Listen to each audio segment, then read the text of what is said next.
बोले श्री वृंदावन बिहारी लाल की जय। श्री राधे गोविंद सरकार की जय। श्रीमद् भागवत महापुराण की जय। गौ माता की जय। सद्गुरुदेव भगवान की जय। सत्य सनातन धर्म की जय। जय जय श्री राम, राधे। जय जय श्री राम, राधे। जय जय श्री राधे। निताई गौर हरि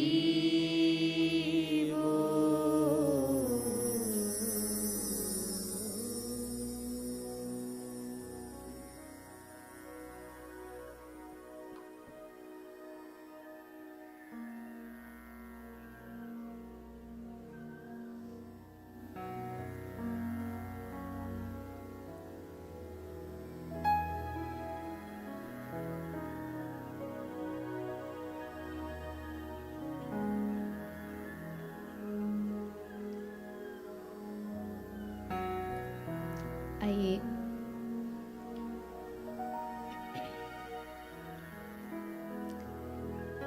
चित्सार सिंधु सर्वस्व भगवान श्री राधे गोविंद के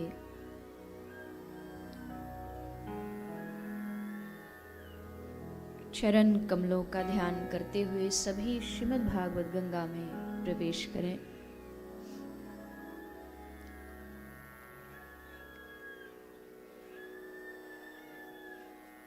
पधारे हुए सभी हरिभक्तों वैष्णव जनों के चरणों में व्यासपीठ की ओर से सभी को प्रणाम।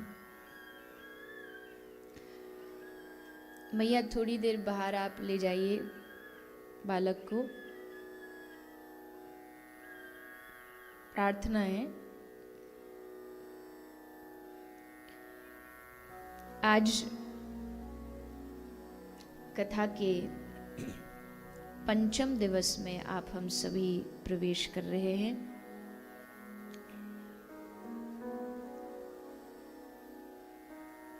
नंद नंदन गोपिका नंदन घनश्याम रसिक रंजन श्री बालकृष्ण लाल की उन दिव्यमयी रसमयी लीलाओं का आज हम सभी आस्वादन करेंगे। हम सब भगवान की उस लीला की ओर बढ़े, उनकी कृपा का अनुभव करें। देखो, कई बार जीव सोचता है, कई बार हम मानव हैं, मानव बुद्धि में आता है ये बार बार कि पता नहीं हमारे जीवन के कौन से दिन में भगवान की हम पर कृपा होगी। हमें ऐसा लगता है कि कौन सी ऐसी वस्तु हमें मिल जाए किसी दिन कि हमें लगने लगे कि हाँ, भगवान ने अब हम पर कृपा कर दी है। तो इसका समाधान संत महापुरुष देते हैं कि अगर ध्यान से देखोगे, गौर से देखोगे, देखने की कोशिश करोगे तो समझ में आएगा। और वो समझ में क्या आएगा कि भगवान की कृपा होगी नहीं, बल्कि भगवान की कृपा हम पर हो चुकी है। हमारा हर दिन भगवान की कृपा से ही भरपूर है, भरा हुआ। अब कोई कह दे कि नहीं नहीं, भगवान की इन पे थोड़ी ज़्यादा कृपा है, हम पे थोड़ी कम है। अब कोई भगवान तराजू लेकर तो बैठते नहीं कि इस पर ज़्यादा कृपा कर दें, इस पर थोड़ी कम करें, इस पे और भी थोड़ी कम करें।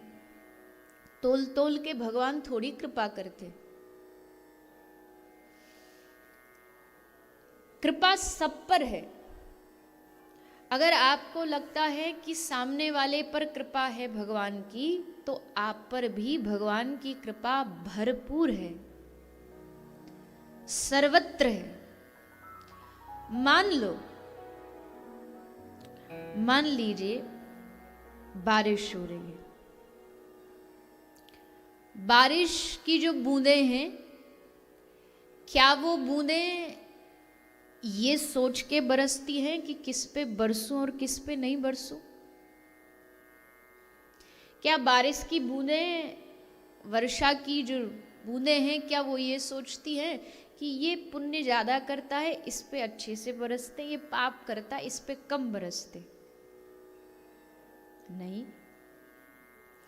वर्षा की जो बूंदें हैं उसका काम है सबको भिगोना,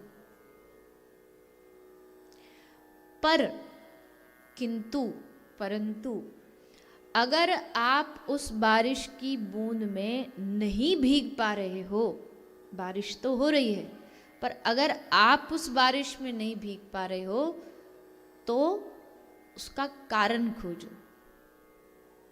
कारण क्या है?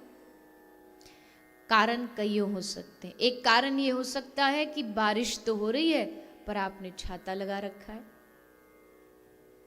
दूसरा कारण ये हो सकता है कि बारिश तो हो रही है पर आप पेड़ की ओट लेकर के पेड़ के नीचे खड़े हैं। एक कारण ये हो सकता है कि आप छत के नीचे खड़े हैं। मतलब बारिश की बूंदों में कोई कमी नहीं है, कमी है कि हमने कोई ना कोई बीच में एक परत लगा रखी है, एक पर्दा लगा रखा है। ठीक वैसे ही भगवान की कृपा सर्वत्र बरस रही है, सब पे बरस रही है। जो भीगना चाहे उस पे बरस रही है।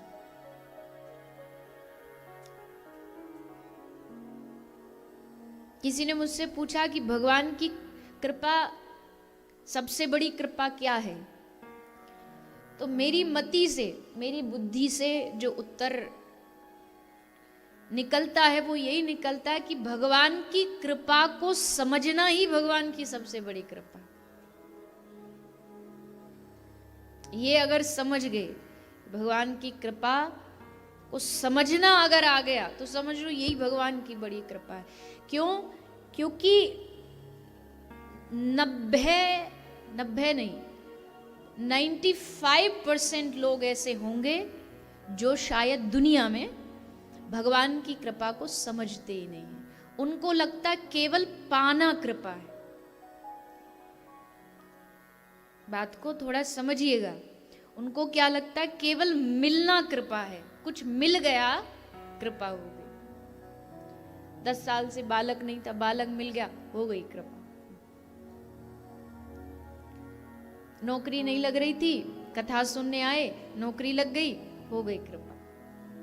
ये अधिकतर लोग समझते हैं कि ये कृपा है, पर रसिक जन की दृष्टि से देखो तो देना अगर कृपा है ठाकुर जी का, तो लेना उससे भी बड़ी कृपा है। अगर भगवान देकर कृपा कर रहे हैं तो भगवान छीन करके उससे बड़ी कृपा कर रहे हैं।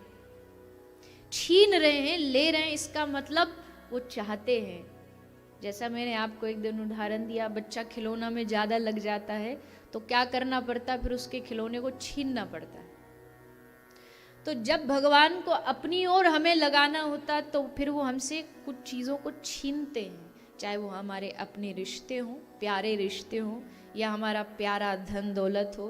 तो अगर देना कृपा है तो लेना भी कृपा है। अगर बचा लेना कृपा है तो गवा देना भी कृपा है। ये भी भगवान की कृपा है। अगर देने में कृपा है तो लेने में भी कृपा है। जैसे विभीषण को भगवान ने देने में कृपा करी, लंका का पूरा जो राज्य है वो दे दिया, और रावण से छीना तो उस छीनने में भी कृपा है। रावण से छीना, उस छीनने में भी कृपा है, विभीषण को दिया उस देने में भी कृपा है। बाली से छीना, उस छीनने में भी कृपा है, और सुग्रीव को दिया उस देने में भी कृपा है।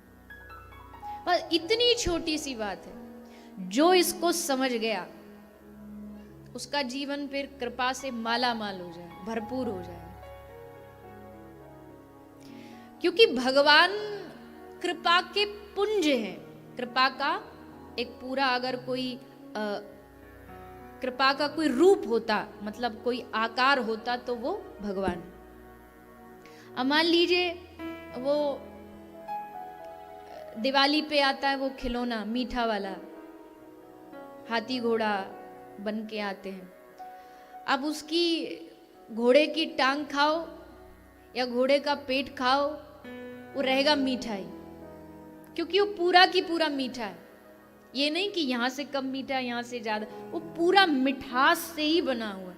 तो ठाकुर जी कृपा से बने हुए हैं, कृपा के पुंज हैं। वो चाह करके भी कृपा के अलावा कुछ नहीं कर सकते। भगवान चाहे भी कि मैं इस पर इसका बुरा कर दूं, अब मीठा तो मीठा ही देगा ना, मीठा कड़वाहट का थोड़ी स्वाद दे देगा। आप मीठा खिलौना खाओगे तो वो खट्टा थोड़ी स्वाद देगा, मीठा ही देगा। तो जो कृपा का पुंज है, कृपा का स्वरूप है, वो चाहे भी कि तुम्हारा बिगाड़ दे, कुछ तो नहीं बिगाड़ सकता, क्योंकि वो कृपा ही दे सकता है।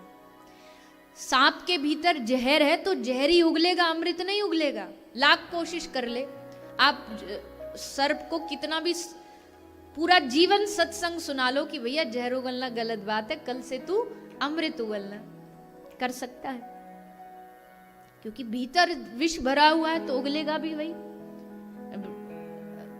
कालिया की आप कथा सुनेंगे आज, तो वल्लभाचार्य जी ने लिखा कि कालिया ने भगवान की बोलती बंद कर दी। भगवान ने कहा तूने मेरे यमुना जी को गंदा कर रखा है, जहरीला बना रखा है।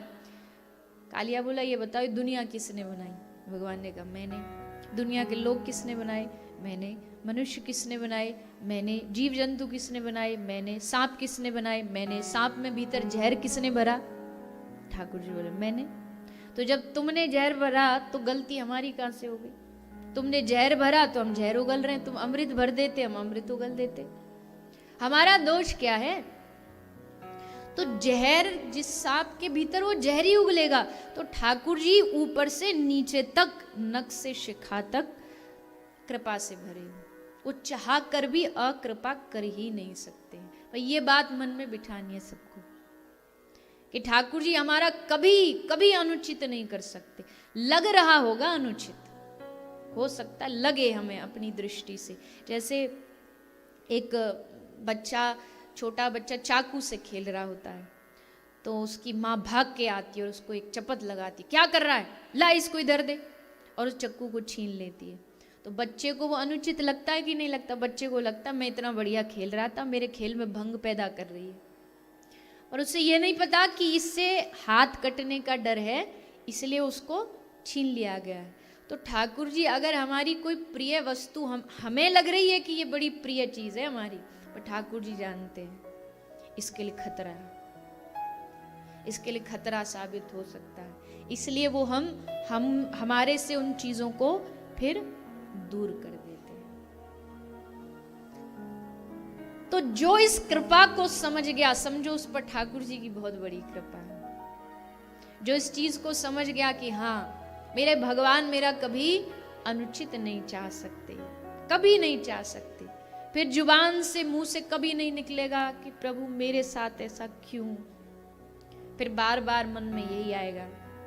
कल गाया ना सूरदास जी का भाव, जैसे राखो तैसे रहूं, जानत हो सुख दुख सब जन के। तुमसे बेहतर कौन जान सकता है? हमारे हित अहित की बात तुमसे बेहतर कौन जानेगा? हम तो कतई नहीं जान सकते, इतनी छोटी बुद्धि वाले लोग। हम अपना हित हमें नहीं पता है, केवल प्रभु आप जानते हैं। इसलिए जो मेरे हित में हो हे दीनानाथ वो करिए।